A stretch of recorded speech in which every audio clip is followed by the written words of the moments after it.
Adding values, we already talked about it. It's really simple. You just use the dictionary name, provide a new key that doesn't exist in the dictionary, and the value that goes with that key. So it's just like setting a variable.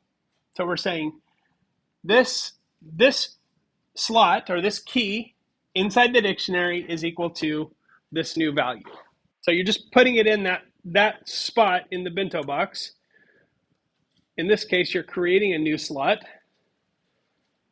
So maybe I want to add an email address to this. So DEMP, email.